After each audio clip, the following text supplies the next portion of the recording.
Bienvenidas, bienvenidos al diálogo Retos Globales para la Construcción de Paz en el ámbito local. Disculpad estos 7 minutos de retraso, hemos tenido un pequeño problema técnico, pero ya está resuelto. Gracias por acompañarnos un día más. Nos consta que hoy hay personas conectadas desde distintos lugares del mundo. De verdad, un placer saludaros desde Barcelona. La sesión de hoy es la última de un ciclo por el que han pasado más de 20 expertos y expertas que con mucha generosidad, compromiso y rigor nos han compartido saberes, reflexiones, experiencias y propuestas de gran inspiración para todos y todas. No nos gusta hablar de privilegios aquí, pero realmente desde el ISIP nos hemos sentido muy privilegiadas de contar con cada uno de ellos. Desde aquí, nuestro agradecimiento. Y también es un hermoso privilegio contar hoy con otros dos grandes referentes, Robert Muga y Luis Jorge Garay. Bienvenidos y gracias a los dos por estar aquí. Bueno, seguramente ya los conozcáis, pero dejad que os los presente brevemente. Y lo de brevemente ya lo veremos, porque en su caso, con la trayectoria tan espectacular que tienen, lo de ser sintéticos pues, es un poco complicado. Lo vamos a intentar. Luis Jorge Garay es doctor en Economía, autor de numerosas obras sobre redes criminales internacionales, globalización y exclusión social, macrocorrupción y explotación de recursos naturales. Ha asesorado distintos organismos internacionales y colombianos. Es director académico del Scientific Vortex Group. Además, dirige actualmente el Proceso Nacional de Verificación de la Comisión de Seguimiento a la Política Pública sobre Desplazamiento Forzado en Colombia. Robert Muga es cofundador y director de investigación del reconocido Instituto Igarapé en Brasil. Es también director de investigación en la SecDef Foundation. Se ha especializado en ciudades, seguridad, migración y nuevas tecnologías, entre muchas otras cuestiones de gran actualidad. Está asociado a universidades y proyectos de investigación de muchos países y ha colaborado con varios organismos internacionales, él también. Son muchas también sus publicaciones en medios de comunicación. Bueno, aquí ha sido un resumen muy resumido. En prácticamente todas las sesiones anteriores se ha insistido mucho en la necesidad de focalizar en la dimensión local, comunitaria, de base de la construcción de paz, de entender los conflictos desde esta perspectiva y de contar con las personas y comunidades afectadas en todos los procesos de transformación, mediación, diálogo, justicia. Y eso es muy cierto, ¿no? La paz se construye en el ámbito local, pero también es cierto, y nos lo mencionaba Jean-Paul Lederach en la primera sesión, en la sesión inaugural, que estamos frente a unas violencias cuyo propósito no es tanto el poder político, como históricamente se había dado, sino más bien el control de las redes donde fluye gente, a menudo gente muy vulnerable, armas, drogas, economías ilícitas, unas redes, en las palabras de Jean-Paul Lederach, que son transnacionales y abiertamente escondidas. Y el propósito de la convocatoria de hoy es precisamente entender mejor cómo funcionan estas redes, cómo operan por ellas los distintos actores legales y ilegales y qué dinámicas de violencia están generando. Creemos que puede dar claves, ¿no?, para adaptar nuestro trabajo, nuestra acción para la paz, a unas realidades cambiantes, nuevas, tan complejas como fluidas a veces, ¿no? Bueno, pues a ver cómo conseguiremos adaptar esta construcción de paz con una perspectiva que una lo local con lo transnacional e incluso con lo global. Yo no quiero extenderme más y quiero ceder la palabra a los expertos de hoy, que son Robert y Luis Jorge. Para ellos tenemos muchas preguntas preparadas, vamos a ver hasta dónde nos alcanza el tiempo. Antes, una pequeña indicación técnica. Para mayor comodidad de los panelistas, Luis Jorge intervendrá en castellano y Robert lo hará en inglés. tenemos unos servicios de interpretación. Entonces, vosotros mismos podéis escoger, abajo de vuestras pantallas veréis el icono del globo y allí podéis escoger entre un canal castellano, es decir, escuchar toda la sesión en castellano, o en inglés, y en ese caso escucharíais a Robert hablando en inglés. Sin embargo, cuando pasemos la palabra otra vez a Luis Jorge, volved al canal en castellano, si no, no podréis escucharlo. Parece complicado tal y como os lo digo, pero es intuitivo, es sencillo y en cualquier caso nuestra host, Eugenia, está pendiente del chat por si hubiera cualquier duda. Deciros también que tenemos previsto dejar un espacio para que vosotros y vosotras que nos estáis escuchando podáis trasladar a los panelistas vuestras observaciones y preguntas. Las podéis ir trasladando por el chat durante toda la sesión y al final de sus intervenciones retomaremos vuestros comentarios y a ver, bueno, esperemos poderlos retomar todos. Bueno, ya sin más, Robert, Luis Jorge, para ir entrando en contexto y ante quizá el más global de los fenómenos que hemos vivido y hemos sufrido y estamos sufriendo en prácticamente todos los rincones del planeta este último año, os invitaría, por favor, a ofrecernos, así como para empezar, una breve reflexión sobre precisamente la pandemia, cómo la pandemia, ¿no?, ese fenómeno global, ha afectado de manera particular las distintas realidades de América Latina. ¿En qué medida ha tensionado conflictos sociales ya existentes? ¿Qué impacto ha tenido, ¿no?, sobre las violencias crónicas que conocen muchas ciudades y territorios latinoamericanos? Entonces, os cedo la palabra. Es una sesión que tiene un poco un perfil de entrevista. Sentiros libres, Robert, Luis Jorge, de intervenir cuando queráis, con respuestas lo más cortas posibles para poder ir avanzando. Gracias y la palabra es vuestra. Well, first of all, thank you for the invitation. Muchísimas gracias por permitirme formar parte de este equipo maravilloso y de estar aquí con mi colega.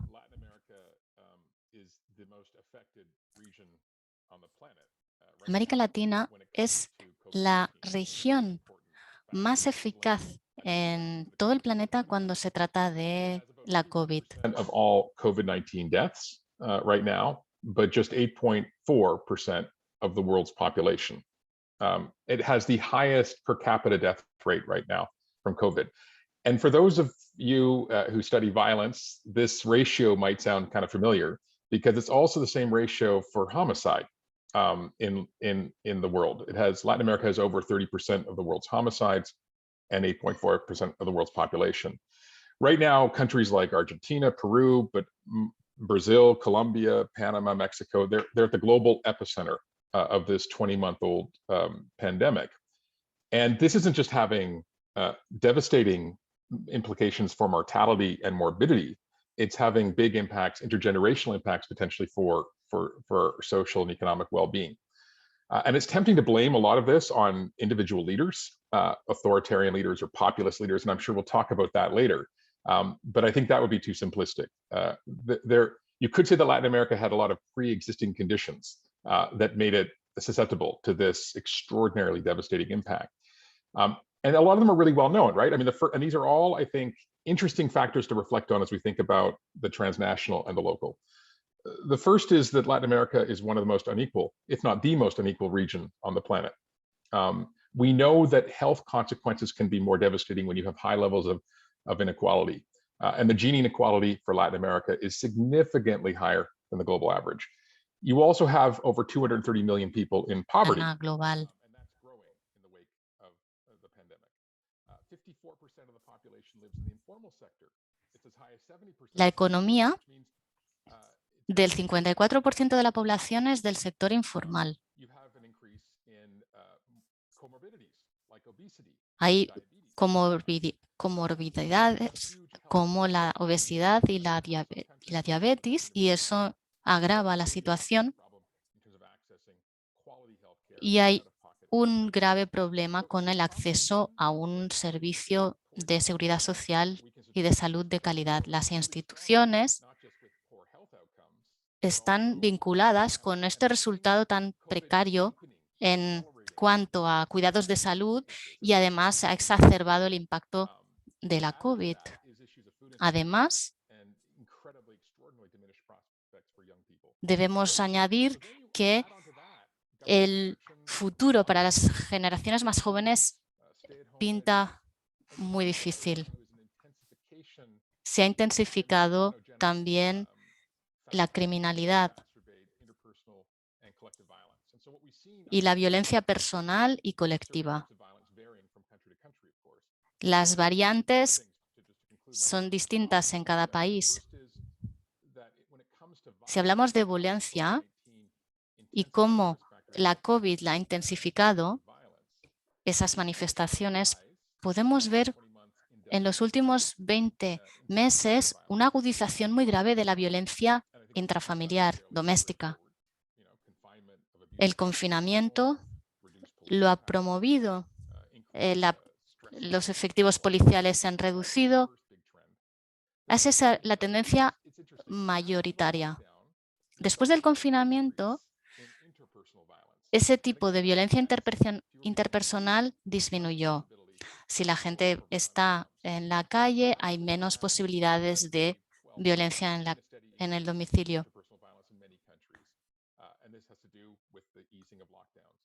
Y eso tiene... I think in terms of violence is social unrest and protest.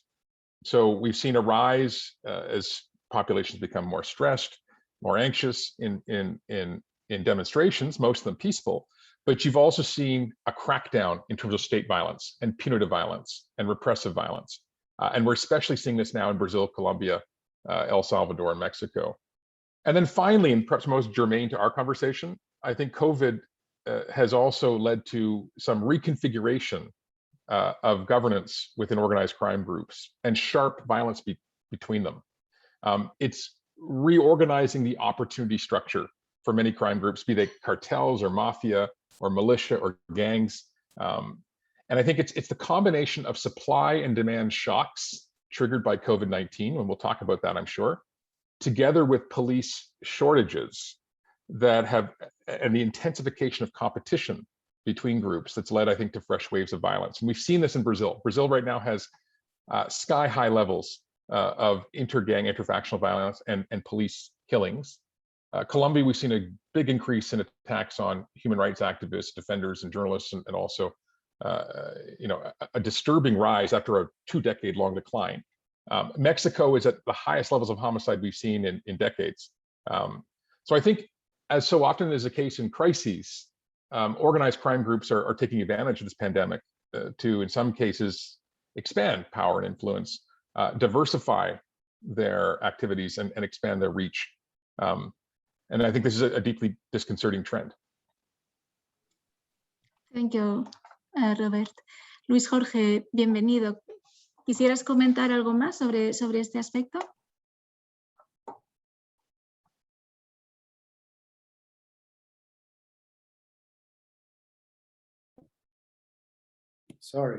Gracias al Instituto por la invitación y muy complacido de estar con Robert.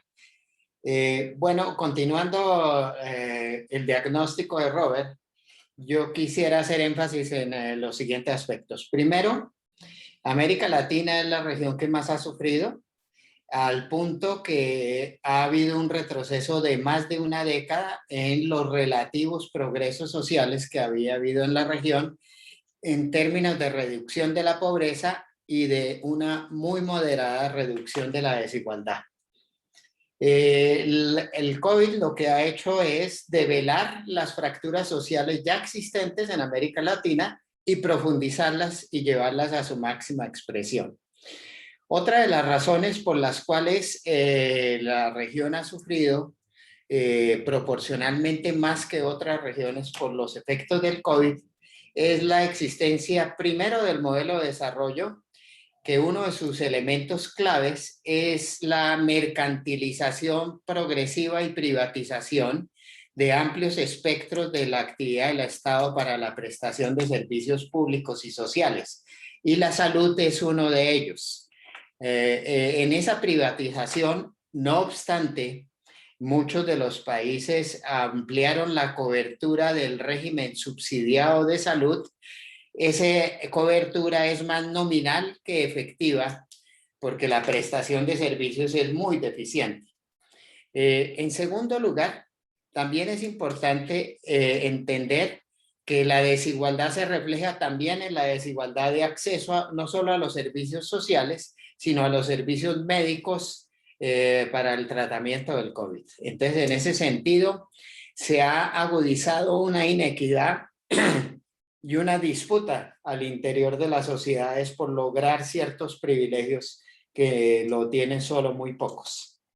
En este sentido, ante la agudización de las contradicciones en las sociedades, se han venido desarrollando en varios países, entre ellos Colombia, en el cual soy de Colombia y estoy en Colombia ahora.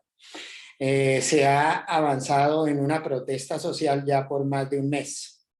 En esta protesta social, como pasó en Chile y ha pasado en algunos otros países, los centros de atención son y los agentes promotores y procesadores del proceso de protesta son los jóvenes, porque América Latina, dentro de toda su problemática, está encontrando que una gran proporción de los pobres no tienen futuro, ni trabajan, ni estudian, ni no tienen futuro, y están realmente reivindicando un derecho a tener las condiciones para poder realizar un plan y proyecto de vida al futuro que lo constituya como un agente social de cambio.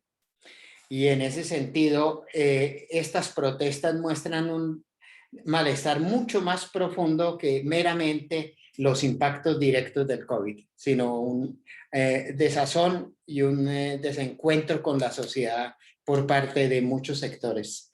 Casos como Colombia también se participan otros factores determinantes, como es la consabida y tradicional exclusión y falta de reconocimiento de las minorías étnicas. Y aquí hay una problemática muy local, nacional y transnacional. Ante estas situaciones se han reproducido nuevas formas de violencia que constituyen muchas veces un reciclaje de las antiguas formas de violencia. En primer lugar, como lo decía Robert, hay una tendencia con la estrategia de confinamiento para reducir la velocidad de contagio. Hay una tendencia que empieza a marcar un límite con el autoritarismo de Estado en la restricción de ciertas libertades de movilidad y de acción individual y colectiva. Entonces, ahí se corre el riesgo de traspasar fronteras de un verdadero Estado de Derecho donde el abuso policial e incluso de las fuerzas militares y otras fuerzas del orden estatal pueden llevar a empezar a expresar excesos de violencia estatal. En el caso de Colombia está la Comisión Interamericana de Derechos Humanos a partir de ayer en una revisión de la violación sistemática a través de 7 procedimientos utilizados por la Policía Nacional Antidisturbios que han infligido importantes violaciones de derechos humanos a un número decisivo de personas en protesta. En segundo lugar, algo que ha vuelto a resurgir con claridad es que en ciertos sectores de clase pudiente de algunas de las ciudades que han sufrido algunos bloqueos a la movilidad, han recurrido, como viene tradicionalmente en el siglo XIX, a fuerzas parapoliciales o paramilitares para directamente arrogarse el derecho de contrarrestar la protesta y los bloqueos con el uso de armas y el uso de la violencia, dejando muy claro una tendencia a una discriminación y una indebida señalamiento contra las minorías étnicas y las minorías de color. Aquí resurge nuevamente cómo la violencia tradicional del uso del poder, de la violencia y del uso de las armas por parte de agentes poderosos vuelve a resurgir en esta nueva conflictividad. En tercer lugar, en medio de sociedades que tienen unas profundas raíces de ilegalidad, de muy diversa índole, hay grupos organizados ilegales que usufructúan esta situación de protesta, de bloqueos y de inconformidad social para poder contribuir a generar un caos a través del uso de la fuerza, pero ese caos o desorden le contribuyen a reconfigurar sus mercados, sus fuerzas y sus potencialidades para el aprovechamiento de la ilegalidad en términos amplios. En ese sentido, vemos cómo un fenómeno como el COVID, que es eminentemente transnacional, tiene expresiones nacionales, regionales y locales muy diferenciadas, como lo mencionaba Robert, en términos de su impacto, pero también muy diferenciales en términos de las reacciones y los fenómenos de violencia, de inseguridad y de protesta social a nivel de local, regional y nacional. Gracias Robert, gracias Luis Jorge. Yo creo que esa primera pregunta, ¿no?, que quería introducir el tema, en realidad ya amerita todo un ciclo para ella sola. Pero sí, teníamos que hablar de la COVID si queríamos, ¿no?, conectar lo local con lo global. Pero más allá de la pandemia, ¿en qué medida las violencias, ¿no?, que se registran en América Latina, incluso en zonas muy remotas, están conectadas con otros fenómenos globales, ¿no? Habéis mencionado algunos, ¿no?, las redes del crimen organizado, el narcotráfico, también las políticas de drogas, el comercio de armas legal y no legal, determinados acuerdos comerciales, bueno, políticas migratorias, aquí hay muchos. Y quisiera para esta segunda ronda, si cada uno de vosotros pudiera destacar un par o uno o dos o los que queráis de estos fenómenos transnacionales y explicarnos cómo funciona la conexión entre lo local y lo global y en qué medida no solamente estos fenómenos afectan a las comunidades del lugar ahí donde operan, sino que también nos interpelan a todos nosotros y nosotras, ciudadanías de otros países geográficamente muy lejanos. Entonces, si quieres continuar tú mismo, Luis Jorge, ya que estabas lanzado, y nada, siento mucho que con el formato de esta sesión, ¿no?, pues nos quedamos en una superficialidad, ¿no?, porque os pido respuestas de unos 5 minutos cada una, pero nos dais pistas muy interesantes y en ese sentido se agradece pues esto, si nos podéis dar unas pinceladas. Gracias. Bueno, gracias Sabina. En América Latina, en muchos países, evidentemente el crimen organizado es una manifestación transnacional que tiene impactos nacionales, regionales y locales diferenciales. América Latina sufre de una criminalidad organizada en múltiples ámbitos. Primero está la criminalidad organizada de cuello blanco, que es lo que se llama la corrupción sistémica en nuestros sistemas, en nuestras organizaciones sociales, que a través del usufructo del poder de agentes supuestamente legales se aprovechan a través de su poder de intermediación en el Estado, a través de la captura y la cooptación institucional de recursos públicos para su propio provecho, y esa es la primera expresión de ilegalidad que está muy imbuida y imbricada en el relacionamiento social, especialmente en las cúpulas del poder de nuestros países. Simultáneamente, dentro de un enfoque que he desarrollado del rentismo, no solo la búsqueda de renta, sino el rentismo como el usufructo del poder para el aprovechamiento propio a costa del interés colectivo, se dieron en América Latina las raíces de ilegalidad y de una ilegalidad cada vez más sistémica. Desde el siglo XIX e inicios del XX, pero con la transnacionalización de muchos mercados ilegales, como es el de la droga, como es el de la minería ilegal, el mercado de las armas, el mercado ilegal de recursos naturales que no solo son minerales, el mercado ilegal de personas que se llaman migrantes o emigrantes y otros mercados ilegales como el contrabando. Evidentemente han llevado a una simbiosis de los mercados ilegales y del accionar y de la lógica de las redes ilícitas transnacionales que operan en muchos de los países de América Latina.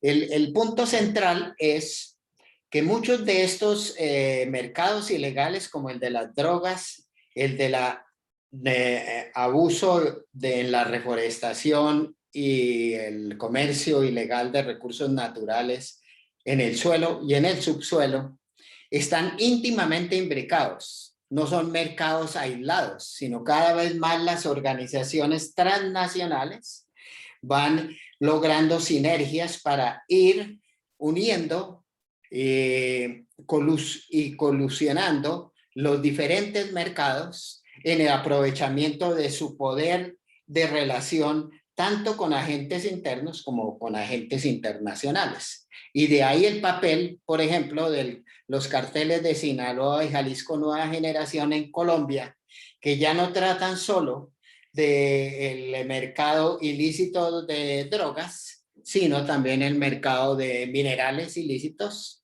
como el oro explotado ilegal o criminalmente, el coltán, que son bienes preciosos que se requieren en el mercado internacional para la producción de muchos de los bienes y servicios actualmente en auge en el mundo.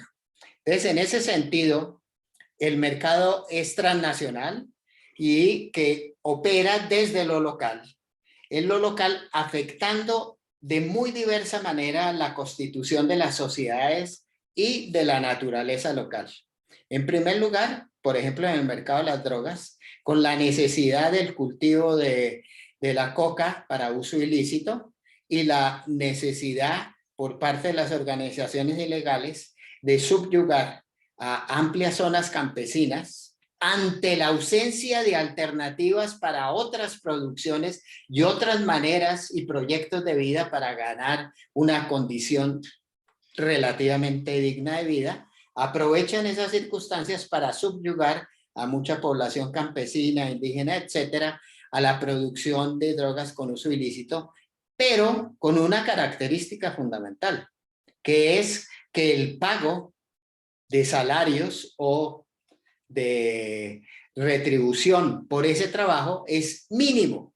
No le garantizan ni siquiera un salario mínimo legal vigente y una línea de pobreza de esas poblaciones. O sea, es una explotación empobrecedora de amplios grupos poblacionales, pero que a su vez se utilizan las técnicas que son más depredadoras de la naturaleza, como es el uso del mercurio intensivamente para la producción de oro ilegal, o el uso de fertilizantes para la cultivo de coca, y que a su vez es agravado por las políticas de estado de erradicación que utilizan el glifosato y pauperizan, depredan el medio ambiente, la salud y la calidad del suelo y muchas veces del subsuelo.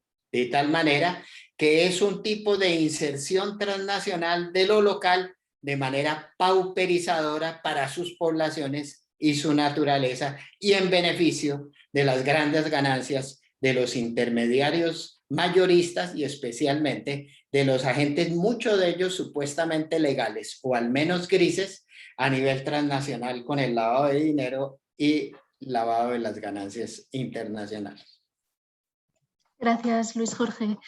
Ya sospecho que hubiera seguido muchos minutos más, pero gracias por ser sintético y a la vez ir con tanto detalle. Robert, te damos la palabra.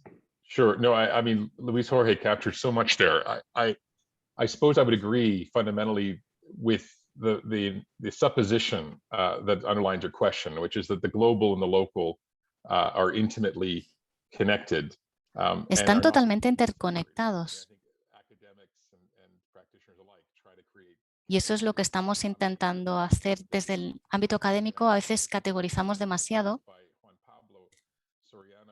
Y lo que decía Juan Pablo Soriano es que en la era digital, y ahora todavía es más de este modo,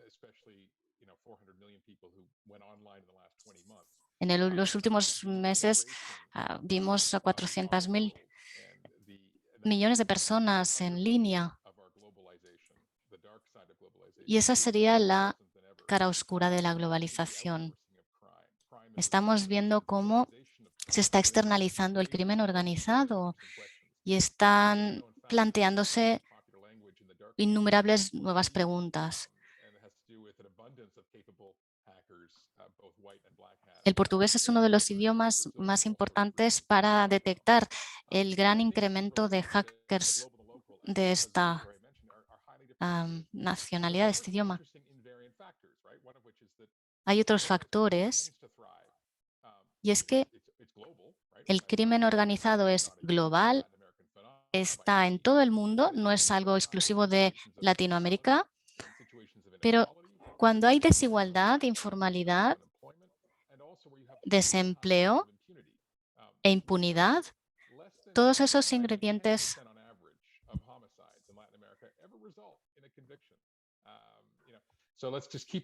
contribuyen. Hay muy pocos crímenes que acaban penalizados en Latinoamérica. En estas condiciones, todo ello se intensifica y vemos también competición de los mercados ilegales en toda la cadena.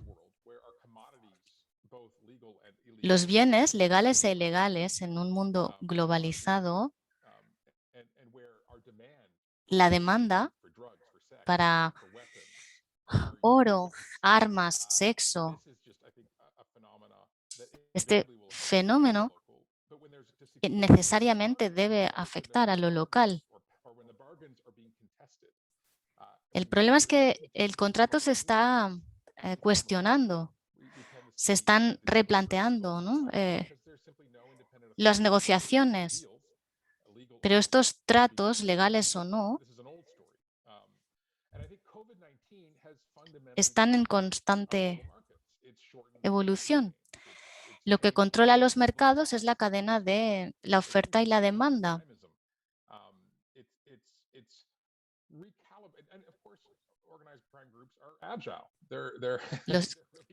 Las organizaciones de crimen organizado son muy ágiles y se adaptan, sobre todo en momentos disruptivos.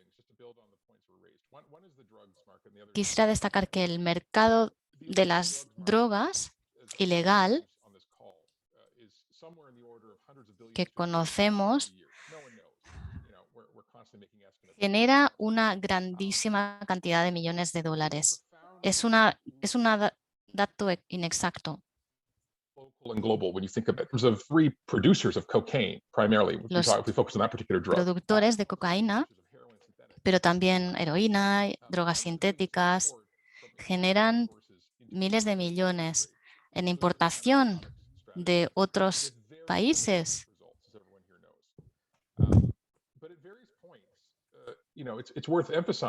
Y hay que enfatizar que el comercio ilegal y todo su movimiento está basado en el Amazonas, pero puede llegar hasta extenderse hasta Australia, y el impacto en la economía nacional es gigantesco.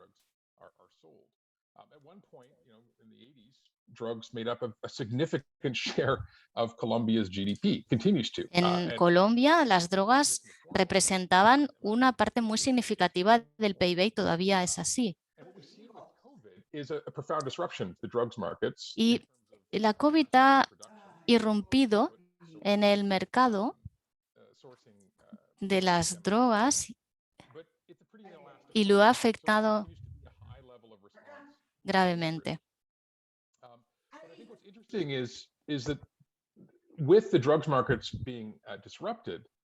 Con esta disrupción del mercado de la droga,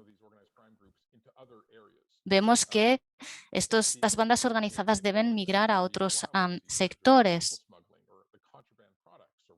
productos de contrabando, mafias de migración de personas. Es una respuesta a la demanda de estos bienes o servicios. Luis Jorge ya comentó que en este nexo entre lo local y lo global, el problema es el crimen ecológico, que se está agudizando. Acaparación de tierras, sobre todo a poblaciones indígenas. Decenas de miles también de hectáreas para minería ilegal.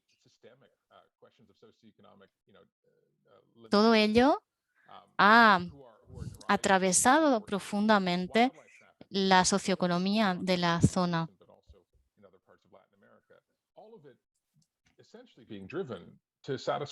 Y todo ello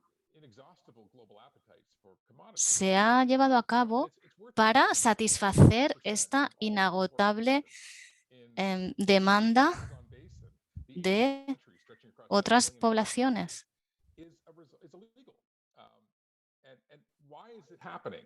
¿Por qué está sucediendo todo ello si es ilegal? Se está realizando todo esto para plantar soja, para plantar azúcar, maíz. Pero esta tierra se está acaparando y se está deforestando de forma ilegal.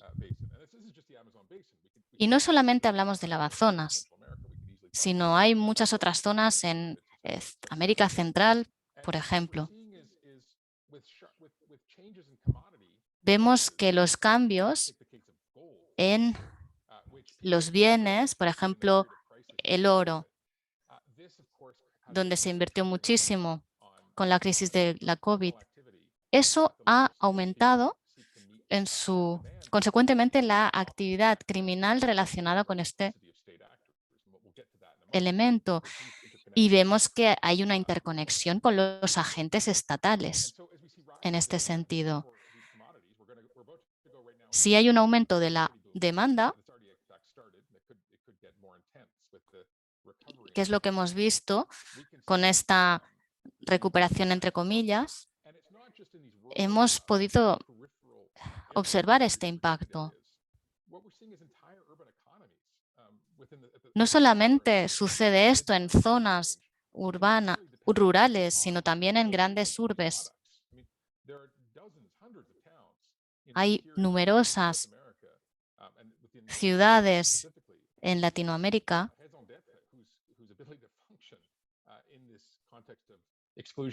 que no han podido sobrevivir a no ser de participar en esta franja de la economía informal.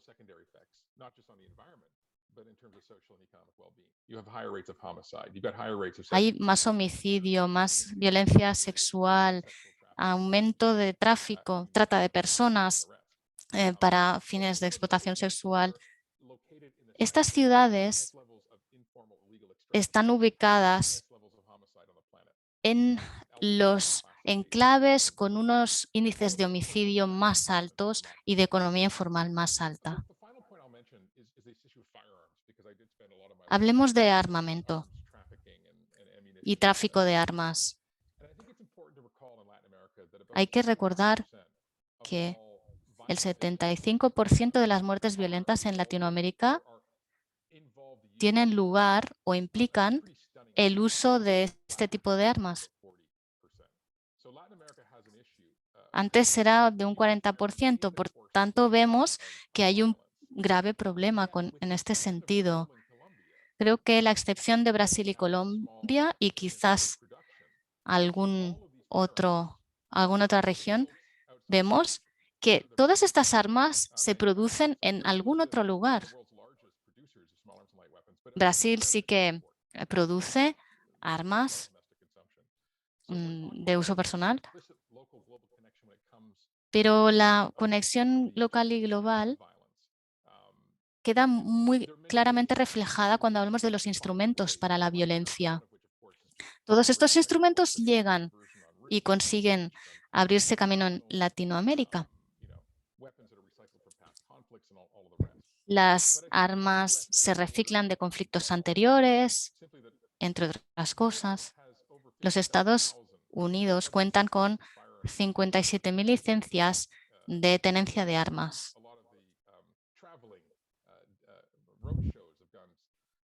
Eso no registra todo el itinerario y la trazabilidad de estas armas. En México también vemos índices muy altos, pero la realidad es que las armas se producen en Estados Unidos. Y en este vínculo de global y local vemos que hay una alianza letal. Bueno, thank you. Tiene mucho mérito conseguir hablar de realidades tan complejas y tan opacas con la lucidez y la pedagogía con la que lo habéis hecho. De verdad que muchas gracias. Y precisamente teniendo unas perspectivas tan claras y tantos datos en mente, me atrevo a formular la siguiente pregunta, que es la pregunta del millón en realidad. En muchos foros con otros compañeros, compañeras, ¿no? que están construyendo paz, ¿no? en lo más local, ¿no? de base, pues siempre está la pregunta esta, ¿cómo integramos, ¿no? estas dos dimensiones de nuestro trabajo? ¿Cómo integramos lo local y lo global en nuestros análisis, agendas, estrategias, acciones? Entonces, yo simplemente, sin tener que profundizar mucho, ¿qué consejos, orientaciones, recomendaciones desde vuestra, ¿no? perspectiva quizás más amplia, desde todos los datos que tenéis en mente y esas interconexiones, qué recomendaciones daríais?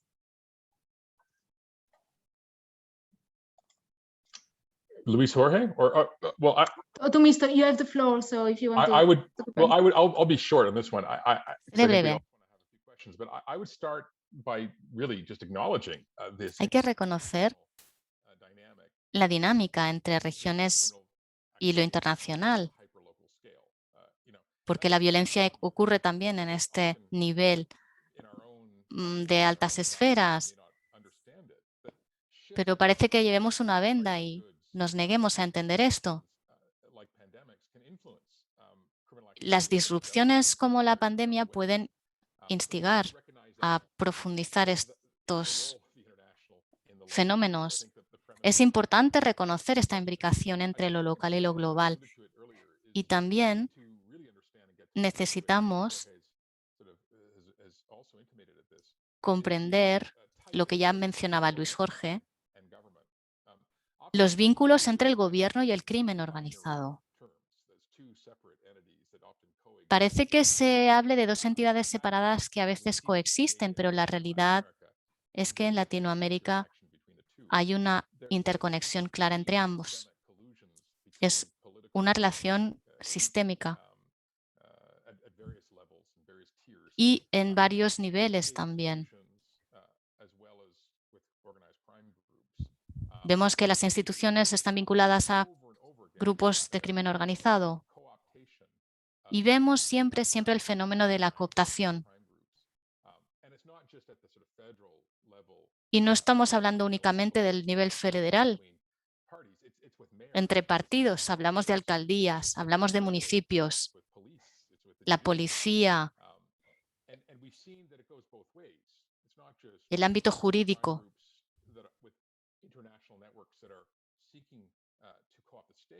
Y no solamente son las redes internacionales que buscan cooptar los estados, también acontece a nivel nacional. Lo vemos en todos los sectores, también en el ámbito comercial, en el ámbito de la inmobiliaria. Grupos de activistas, periodistas, defensores de los derechos humanos han sido asesinados y el 2020 fue el peor de los años, llegando a cotas insospechadas de mortalidad. Estamos hablando de personas que están en primera línea, pero no únicamente. Estas razones también nos indica esos vínculos entre ambos espacios de formas obvias y de forma velada también. La solidaridad global reconoce que es importante reconocer esta turbulencia porque eso hace más necesaria que nunca las coaliciones. Es importante que los grupos pequeños sumen para poder avanzar en lo que sería protección internacional.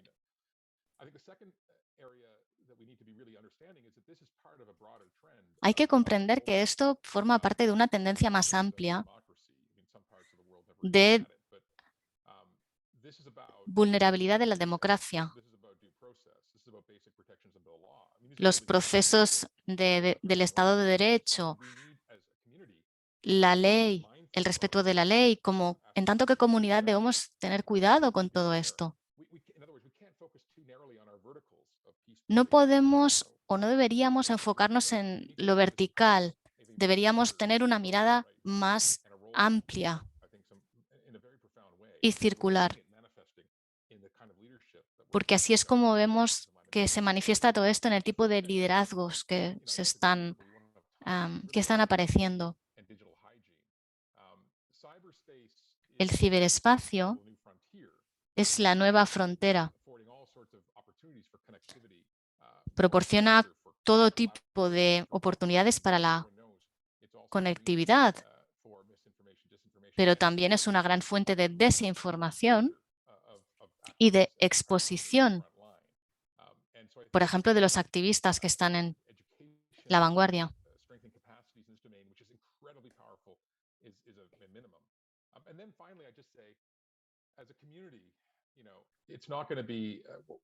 En tanto que comunidad, todo esto tan enorme, estas tendencias gigantescas, deben implicar alianzas muy inteligentes, no solamente con los movimientos sociales de la base,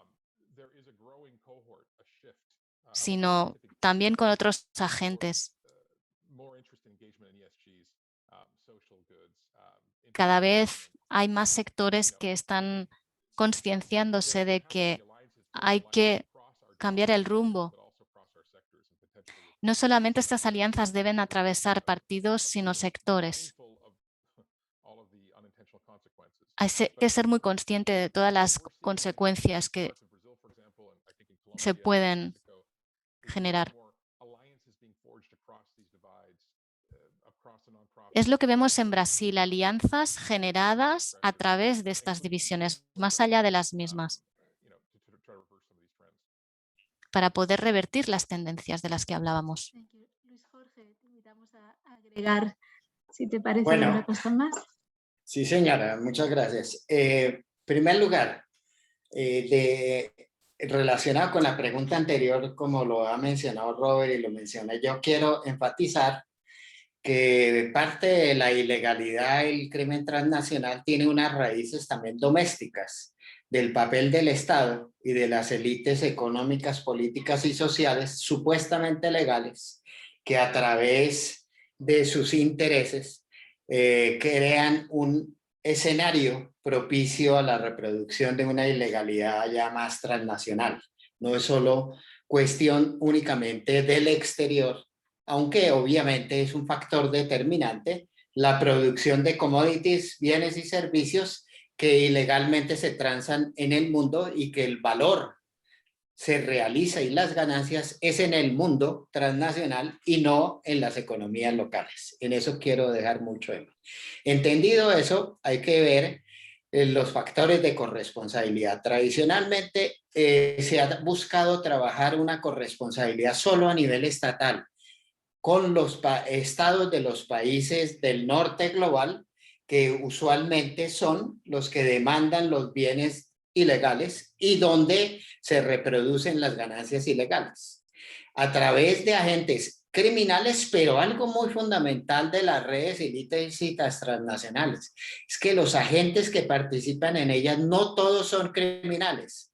sino que hay una buena parte que son supuestamente legales y otras lo que hemos denominado nosotros en la literatura agentes grises que actúan entre la legalidad y la ilegalidad, que hacen posible que la ilegalidad con apariencia de legalidad pueda actuar en los mercados internacionales.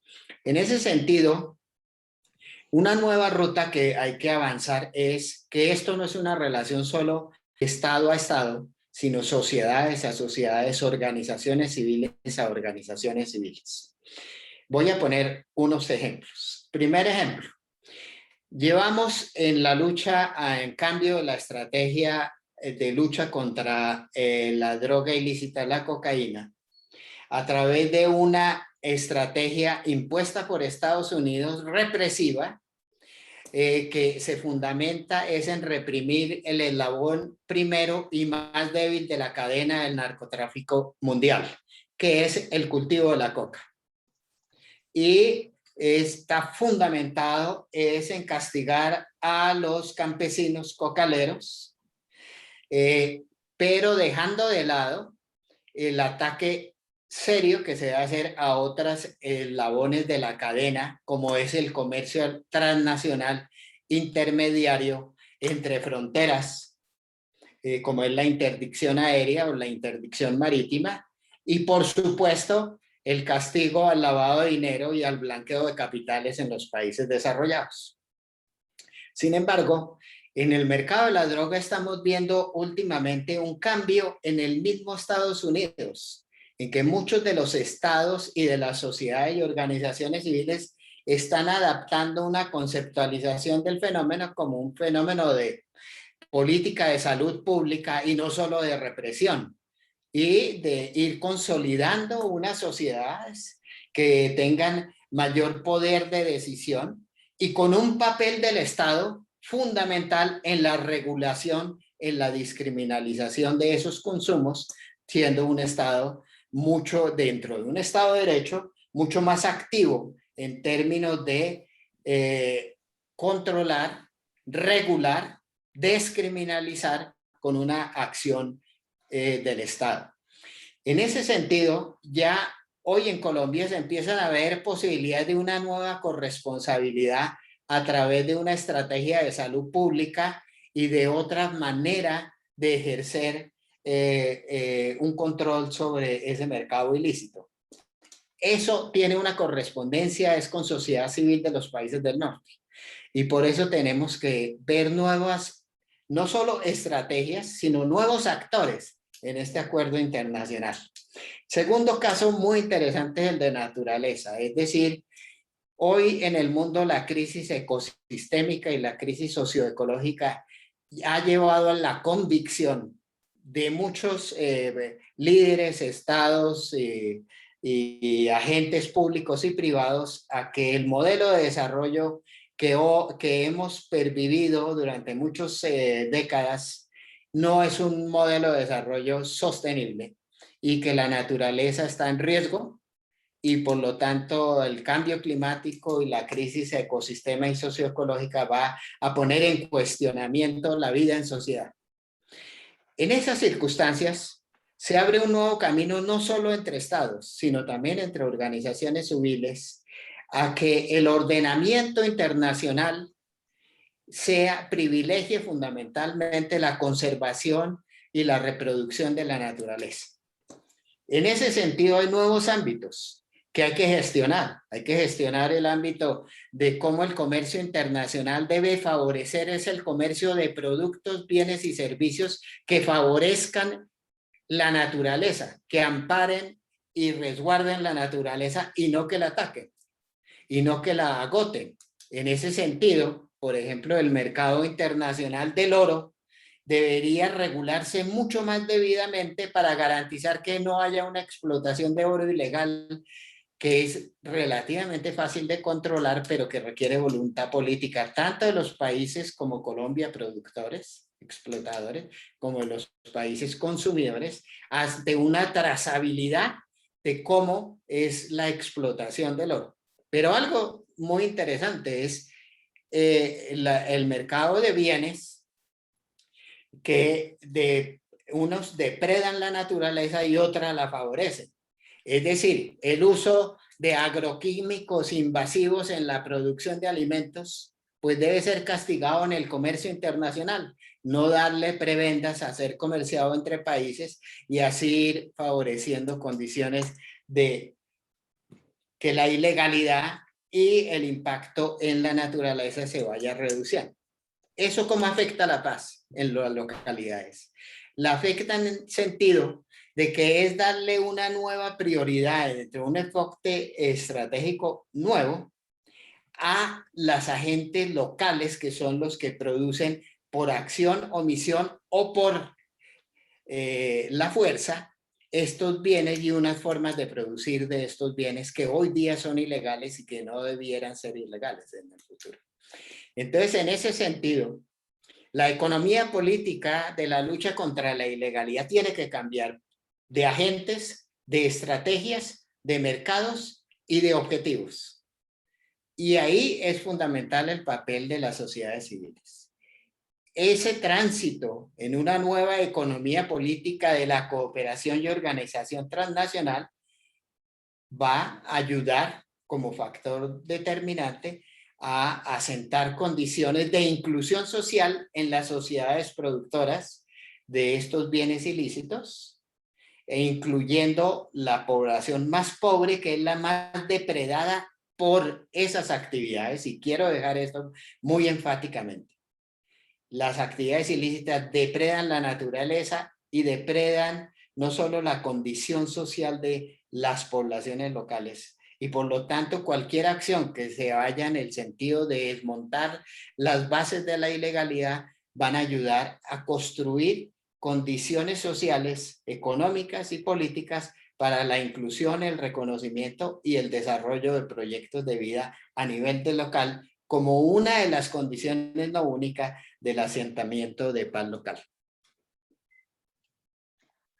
Muchas gracias de verdad los dos por ir indicando caminos, ¿no? Muy inciertos todavía, muy difíciles, pero vamos viendo, ¿no? Vías. Luis Jorge, en tu última intervención te has avanzado un poco en la siguiente pregunta que tenía pensada para vosotros, y es precisamente este ordenamiento internacional, ¿no? ¿Hasta qué punto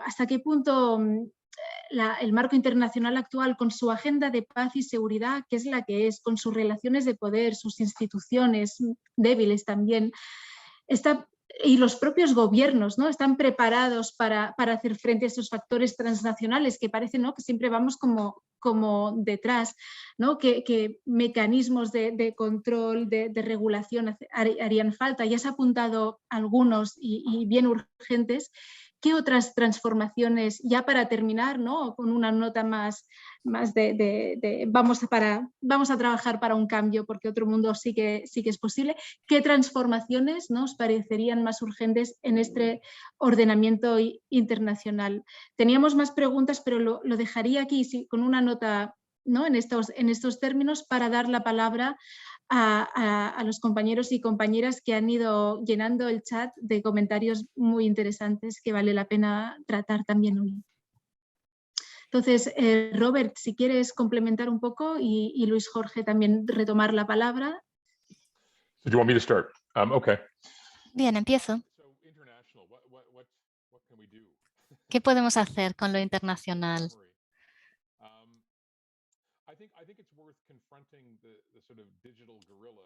Sería importante traer aquí al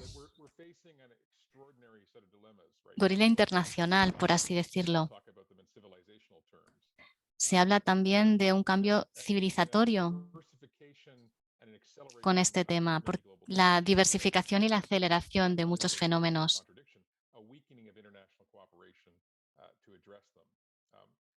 Implicaría la necesidad de intensificar la cooperación internacional para atajar y abordar estos temas.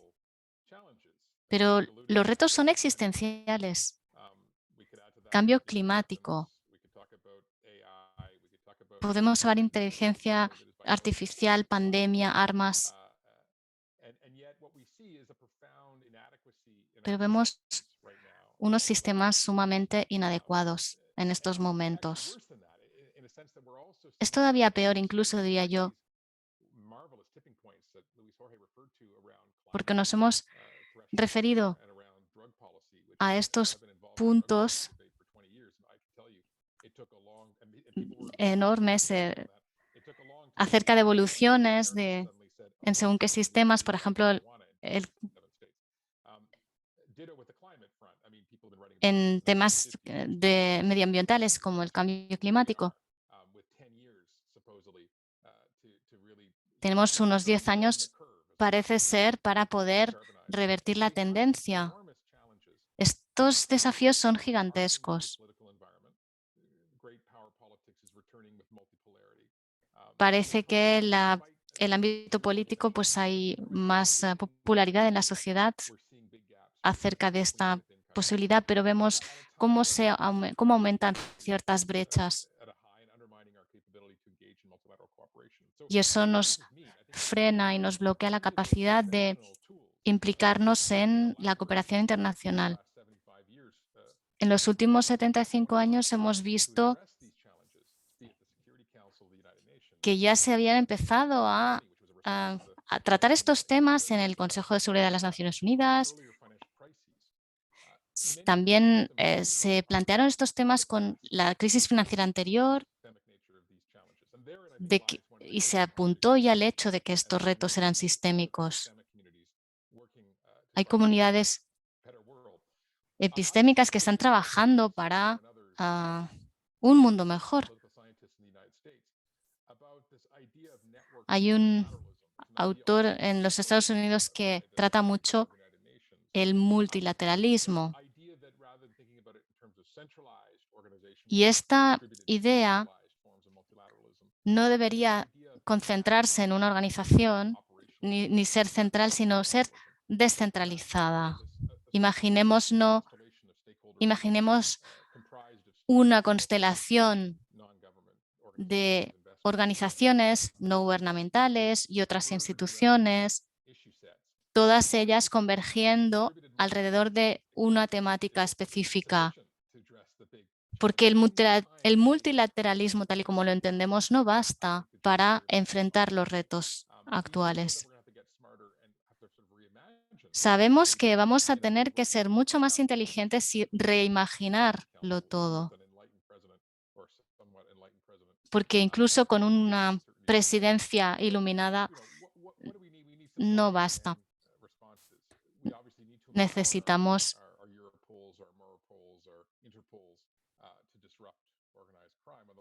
que Interpol, Europol, etcétera, consigan eliminar el crimen organizado, por supuesto. Hay que alimentar el cultivo de la resiliencia de las comunidades. Todo eso está claro que lo necesitamos. La pregunta es cómo lo conseguimos. Si hablamos de poder, quizás es importante que nuestro comportamiento también tiene una influencia. Por ejemplo, en la cadena de la demanda de según qué negocios criminales. Por tanto, se puede intervenir a nivel de inversor o de consumidor.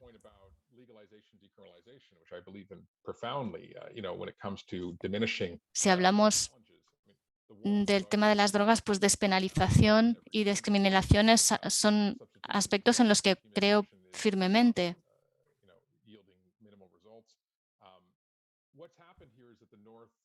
Pero el norte está externalizando el coste de todas estas actividades.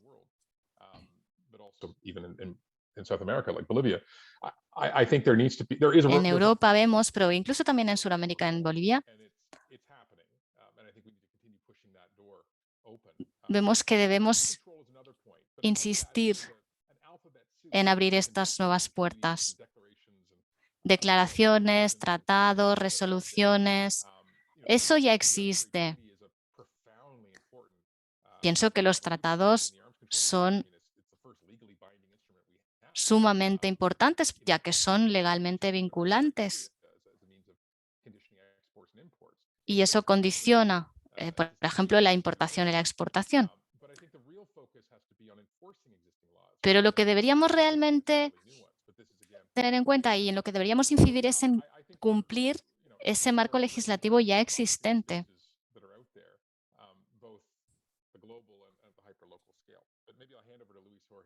Pero ya no entro más en lo local y lo global y le cedo la palabra a Luis Jorge. Luis Jorge. Bueno, gracias, Robert. Bueno, lo hago muy corto porque no hay tiempo. Bueno, como dice Robert, esto es un espectro muy grande de contradicciones, conflictos, áreas de interés, norte, sur, este, oeste, que hacen que sea muy complejo este proceso. Sin embargo, voy a hacer solo una ilustración muy simplificada de una ruta que me parece a mí mundial que en la próxima década y 2 décadas es fundamental. Parto de la base de que va a haber una creciente conciencia en el norte global de que hay que afrontar el cambio climático. ¿Con qué velocidad, etcétera? No entremos en ese debate. En la medida que las sociedades del norte global, que van a ser las apalancadoras de este movimiento fundamentalmente, crean que hay que preservar la naturaleza por los ecosistemas, etcétera, deberíamos concentrar mucho la atención en cómo es esa nueva forma de cooperación internacional norte, sur, este, oeste alrededor de la naturaleza. Porque eso abarcaría múltiples dimensiones. Por ejemplo, para América Latina, el cultivo y el procesamiento ilícito de la coca y las formas no de atacarlo a través del glifosato y la aspersión aérea, sino otras formas con la problemática de inclusión social. Dentro de una estrategia de descriminalización regulada norte y sur. 2. Bajo la naturaleza también afectaría todo lo que es la explotación de recursos naturales, carbonizantes de CO2, de emisión de CO2, que deben ser regulados y sustituidos. Estamos hablando de carbón, estamos hablando de petróleo, fracking, y estamos hablando de otros recursos naturales que si va en la ruta de descarbonizar el mundo, el norte tiene que ayudar a responsabilizar que el sur no puede explotar esos recursos naturales y tiene que haber una cooperación que facilita esa tendencia mundial y ayuda al sur a ese proceso descontaminante. Dentro de eso está la explotación de recursos naturales ilegales como el oro, como el coltán, que es el nuevo oro negro, que hoy es más rentable que cualquier droga o cualquier mercado ilícito en el mundo. Y esa regulación va porque son también contaminantes en su producción y ayudan a eliminar, digamos, un factor de ilegalidad. Y 3, dentro de la lucha de la descarbonización del medio ambiente, está en la defensa de la Amazonía y de todos los páramos, todos los ecosistemas frágiles. Y ahí viene un tema muy fundamental. La cooperación internacional a través de la rebaja de deudas, la inversión directa, los préstamos de multilaterales y la inversión productiva de norte a sur pro naturaleza, tendría que ayudar a la conservación de la naturaleza en el sur, para no decir del norte. Y ahí se vuelve un hilo conductor muy fundamental de cómo los estados del sur, en este caso latinoamericanos, y empresas del sur transnacionales y nacionales, tienen que ser despojadas de beneficios para desincentivar que sean unos depredadores de naturaleza en estos países. Es decir, con una arista se pueden tocar varios campos, pero por supuesto esto requiere una decisión del norte y de las sociedades del norte dentro de un compromiso global, con una corresponsabilidad del sur de promover dentro de esa misma línea una estrategia de biodiversidad pro naturaleza que pueda contribuir al desarrollo norte-sur de una manera menos contradictoria y desarmónica posible. Pero eso toma un tiempo y una convicción de sociedades antes que de estados. Gracias. No lo tenemos fácil, pero es maravilloso, ¿no? Este ejercicio de creatividad que nos hace vislumbrar pronósticos algo menos nefastos, ¿no? De lo que todas y todas aquí tememos. Y sería preciosa, ¿no? Precioso que fuera precisamente la naturaleza que llegara a salvarnos de tanta barbaridad. Mirad, teníamos más temas que abordar, pero se nos va el tiempo. En el chat hay muchos comentarios. Me temo que no podremos retomarlos todos, pero nuestra compañera Eugenia nos ha hecho el favor de resumir algunos cuantos. Los voy a leer y Luis Jorge, Robert, id contestando a los que os parecen como más prioritarios o a los que os sentís que os habéis quedado con ganas de añadir alguna cosa más. No se podrá responder a todo, lo sabemos, pero bueno, ha sido también, ¿no? una primera conversación, seguro que habrá más. Entonces os leo. Dice, en los últimos años se ha profundizado la polarización en América Latina. ¿Qué impacto tiene esto en la capacidad de las sociedades para hacer frente a las violencias? Segunda pregunta, ¿por qué los ecosistemas criminales han logrado posicionar su discurso para cooptar poblaciones, jóvenes y políticos? Otra pregunta especialmente para Robert. ¿Cómo la creciente digitalización de muchas actividades está transformando el crimen organizado y la violencia en América Latina? Algo ya has mencionado en este sentido. Otra pregunta, ¿pueden profundizar sobre la corrupción en el sector militar? La pregunta viene de Venezuela. Y finalmente, ¿cómo se resiste en las comunidades indígenas al crimen organizado? Entonces, os daría unos 5 minutos a cada uno más o menos para que abordéis o las preguntas que más os interpelan, por el orden que queráis. Y gracias, por supuesto, gracias a todos los participantes por compartir esos comentarios, observaciones y preguntas. Lamento mucho no poder retomarlas todas aquí. No, great. And let me just echo the thanks as well. There's some Muchas gracias por los comentarios y las preguntas. Sobre todo también por la situación específica de México.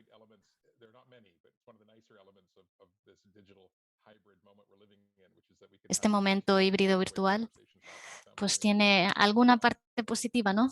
Y es esta conexión. Creo que estoy demasiado estimulado en estos momentos. Intentaré contestar la primera pregunta y la de la digitalización.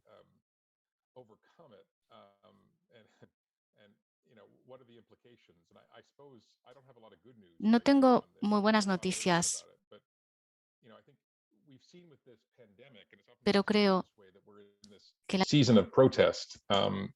But the reality is that well before the pandemic, we saw protests and demonstrations rising across our region, you know, from Argentina and Brazil and Chile through all the way to Mexico. We saw grievances on full display around corruption, inequality, women's rights, crime, and all of this predates COVID-19. I think what we saw was some new dimensions to protest and polarization in the last 20 months, with the accentuation of divides, the sort of zero-sum game nature of politics, the fact that many of us who typically weren't maybe as preoccupied with politics suddenly became much more invested, perhaps as a result of just the connectivity that we've all been, you know, become accustomed to.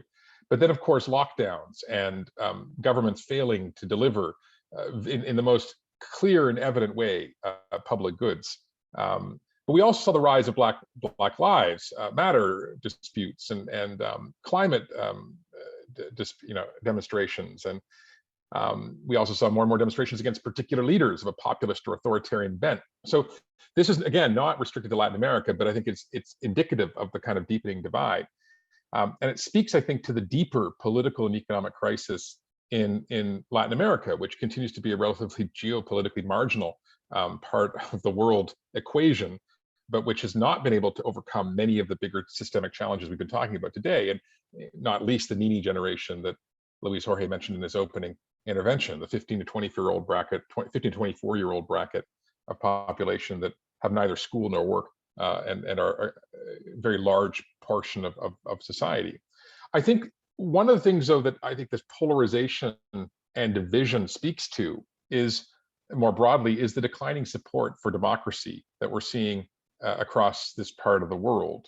I mean, on the one hand, we have to celebrate the fact that Latin America was one of the most devoted followers of democracy in the latter part of the 20th century. But at the same time, we've seen a very steady, very alarming deterioration of support. Today, less than 13% of Latin Americans have expressed any kind of positive confidence in their political parties. Yet 44% talk about having a positive sense of support for the military. And this responds to one of the questions, I think, or issues raised by our colleague from Venezuela. Elections are being held, so we have the performative aspects of democracy, but we see a crumbling, a withering, an erosion from within. And satisfaction levels are at rock bottom. I mean, successive laptop polls suggest that less than a third of Latin Americans think that their elections are free and fair. Let me repeat that. Less than a third of Latin Americans think their elections are free and fair. Less than 50% think that democracy is the best form of government, which is down from 66% in the 1990s. And 1 in 4 say, well, we should shutter Congress during difficult times.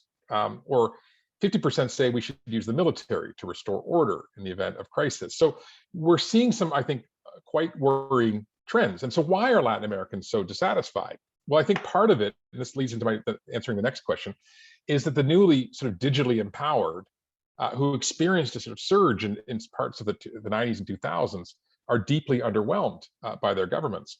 There's deep concern about anemic economic growth, about high unemployment, about spectacular brazen corruption. I mean, really sort of eye-watering forms of corruption that are now becoming more apparent and more evident in this sort of digital open era. But I would argue that one of the biggest reasons we're seeing this democratic deficit in Latin America, it goes back to the origins of this conversation, which is the staggering levels of violence in the region. 2.5 million, over 2.5 million Latin Americans murdered since 2000, homicide levels that are 3 times the global average.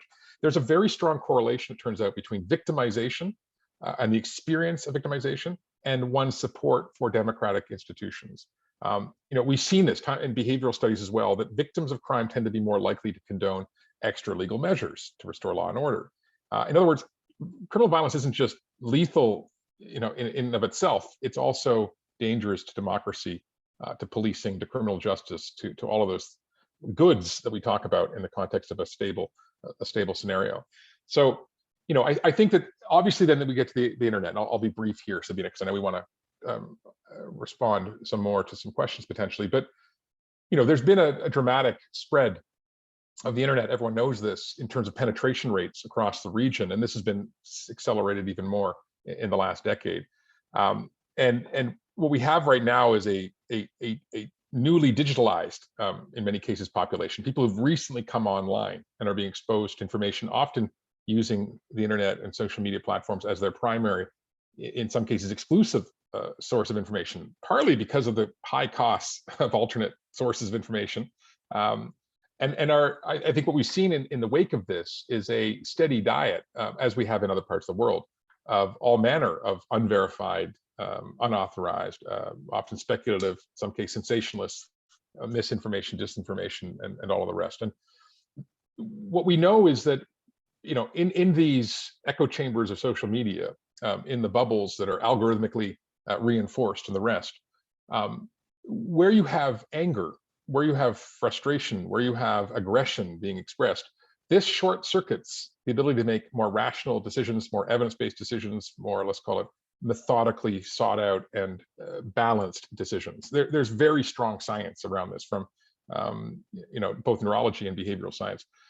And so I think that what we're seeing right now is a deepening, a sharpening of those divides that have already existed, and the frustrations in the online world, and it's manifesting itself in all sorts of quite unsettling ways. The other way I think the digital transformation is affecting this organized crime space is, as I already mentioned, the extraordinary ease with which crime can be conducted online, the ability to circumvent, to get rid of middlemen and to circumvent the use of violence. It's a terrifically profitable and low risk enterprise. The inability of most of the region to have really got its act together when it comes to developing basic cybersecurity governance, CSIRTs. I mean, this is only in the last 10 years that we've seen an acceleration on this front. But one small point is that some of the countries in Latin America were among the first to move to online banking way back in the 90s. People won't remember this maybe, but and the result was twofold. One is that a lot of the banking systems were immediately it helped a lot of people develop skills to be able to disrupt the banking system, and it developed a lot of expertise in the region, which is one reason why Latin America tends to produce a lot of great engineers and software folks. Muchas personas que fueron ingenieras informáticas, y vemos entonces que se implantó de forma muy pionera, raramente, pero no había la misma capacidad policial para igualarlo. Y en nuestra organización hemos intentado la trazabilidad no solamente del crimen organizado, sino de muchos otros sectores en este ámbito. Pero el crimen organizado está colonizando el ciberespacio y lo está utilizando para extender sus tentáculos. Y él está casi prácticamente cautivo. Y estamos en el estadio incipiente de esta revolución cibernética. Bueno, para ser breve, voy a tratar solo 3 temas rápidos. La población indígena y el crimen organizado. En países como Colombia, la población indígena y su accionar es un factor de contención al crimen organizado en sus regiones, en sus localidades. Eso está probado en el hecho de que los indígenas son, por ejemplo, en Colombia hoy uno de los principales objetivos de las organizaciones criminales, ya sea organizadas transnacionales o organizaciones criminales con asiento local, pero con relación transnacional. Estoy hablando tanto de las guerrillas como paramilitares y organizaciones puramente criminales como el Cartel de Sinaloa y otras asociaciones. Los indígenas han sido el objetivo central del crimen organizado, en primer lugar, para esclavizarlos, para la explotación de recursos naturales en el subsuelo, como ocurrió con las FARC hace ya unos años en la Orinoquía y Amazonía de Colombia para la explotación de coltán, para ser comercializado no por las FARC, sino por el Cartel de Sinaloa a China. Actualmente, grupos disidentes de las FARC están utilizando la misma técnica de esclavizar indígenas para la explotación de coltán en otras regiones del país. Por lo tanto, en ese tema, los indígenas han sido los agentes que más han sufrido el abatir de los crímenes organizados en Colombia. El indigenismo en general, como organización social, buscando reivindicar el modo de vida indígena y respetuoso con la naturaleza, es el enemigo central del crimen organizado en los crímenes ecosistémicos. Y por eso, una sociedad como la colombiana, que ha excluido y no le ha dado el debido reconocimiento a los indígenas, está atentando para que el indigenismo pueda sobrevivir en la búsqueda de un respeto por la naturaleza y una lucha contra la criminalidad. Una segunda pregunta rápida que quería hablar era la corrupción del sector militar en Venezuela. Y lo digo, tomo esta pregunta por algo importante. En un último libro sobre el tema de redes ilícitas que publiqué con el colega Salcedo, que se llama La Superred de Corrupción en Venezuela, Cleptocracia, Nepotismo y Violación de Derechos Humanos.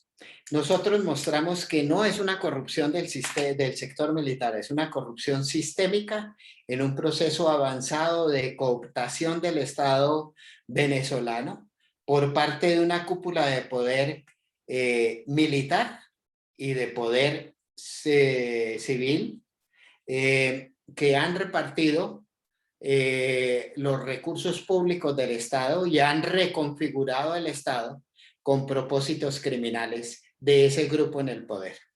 Dentro del análisis de red ilícita, superred ilícita que hicimos basado en los juicios en proceso en Estados Unidos, porque en Venezuela no hay procesos judiciales en curso, identificamos algo muy fundamental. Primero, que se trata de un régimen cleptocrático alrededor de 4 o 5 figuras, 2 de ellos militares, donde la repartición de los recursos públicos y la administración de los recursos públicos se distribuye fundamental entre familiares, amigos y cercanos de estos 5 elementos, de agentes centrales. De nuevo, con una alta presencia militar. Y dentro de este proceso de cooptación avanzada del Estado venezolano, se ha no solo perdido o desviado amplios recursos públicos de Venezuela, sino se ha habido una violación masiva de derechos humanos por la falta de acceso a servicios de salud adecuados, de problemas de nutrición creciente de la población, etcétera, etcétera, etcétera. Entonces, más que una corrupción del sector militar, hay que entender es el papel de los militares dentro del proceso avanzado de cooptación institucional del Estado venezolano, volviéndose ahora un Estado cleptocrático y nepotista. Termino solo con una inquietud, una pregunta sobre la relación ecosistémica, cooptación del Estado y criminalidad. En países como Colombia, pero no solo Colombia, hay una relación entre las empresas y agentes poderosos transnacionales y domésticos alrededor de la explotación de recursos naturales no renovables. Estamos hablando no solo del oro, sino de algunos otros bienes.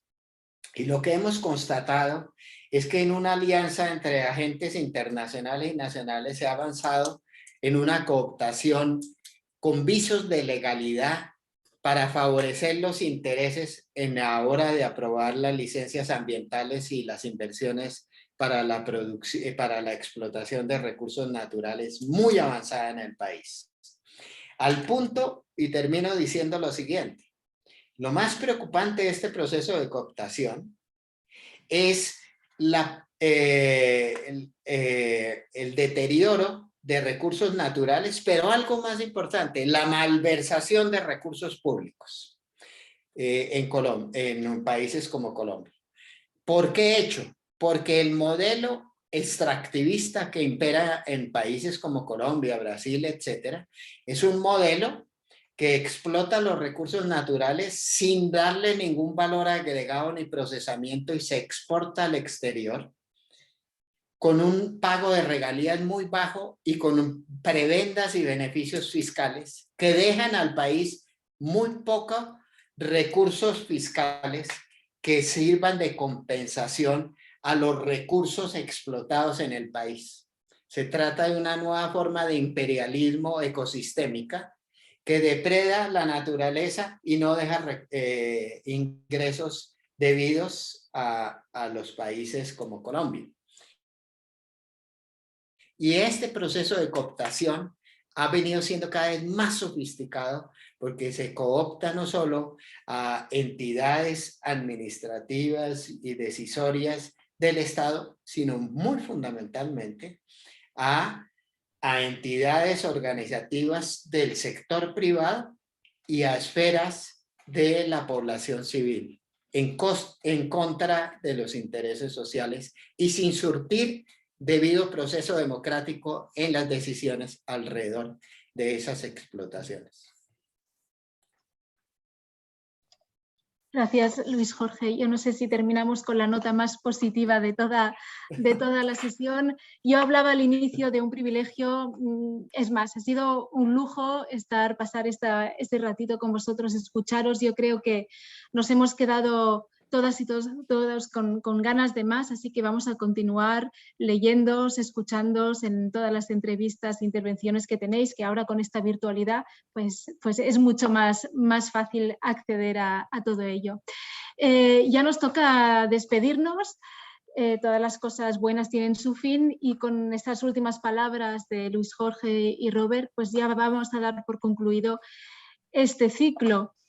Pero han surgido tantas preguntas, tantos hilos por recorrer y tantas alianzas por tejer y reforzar a lo largo de esos últimos 3 meses, pues que ojalá, ¿no?, podamos encontrarnos de nuevo en la virtualidad, en la presencialidad en Barcelona, en América Latina, donde sea.